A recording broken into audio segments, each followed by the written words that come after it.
ছোটবেলায় গরুর রচনা পড়েছিলাম বলে গরু চিনতে ভুল হয় না, কিন্তু মানুষের রচনা পড়া হয়নি বলেই আমরা মানুষ চিনতে ভুল করি। শেষমেশ সবাই চলে যায়, শুধু পড়ে থাকে পুরনো কিছু মেসেজ, নাম্বার আর কিছু ছবি।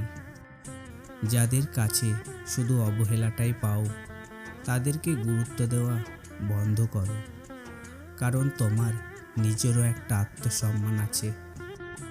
সুখে থাকার জন্য পুরো পৃথিবীর দরকার হয় না, শুধু নিজেকে বোঝার মতো একজন মনের মানুষ পাশে থাকলেই হয়।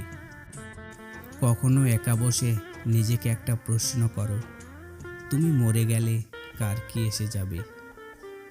যাদের এসে যাবে তাদের খেয়াল রেখো, বাকি সবাইকে ছেড়ে দাও। কালো মেয়েটিও একদিন মা হবে, আর মা কখনো অসুন্দর হয় না।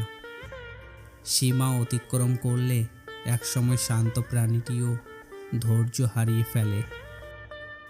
জীবনে যাদেরকে সবথেকে বেশি গুরুত্ব দিয়েছি, তারাই সবথেকে বেশি অবহেলা করেছে। পিছিয়ে পড়া বলে কিছু হয় না, টিকিটের লাইনের শেষ ব্যক্তিটাও একসময় সামনে চলে আসে। অতিরিক্ত কাউকে বিশ্বাস করো না, অতিরিক্ত কাউকে ভালোবেসো না, অতিরিক্ত কারোর প্রতি আশা রেখো না, কারণ এই অতিরিক্ত শব্দটি একদিন তোমাকে অনেক বেশি কষ্ট দিতে পারে।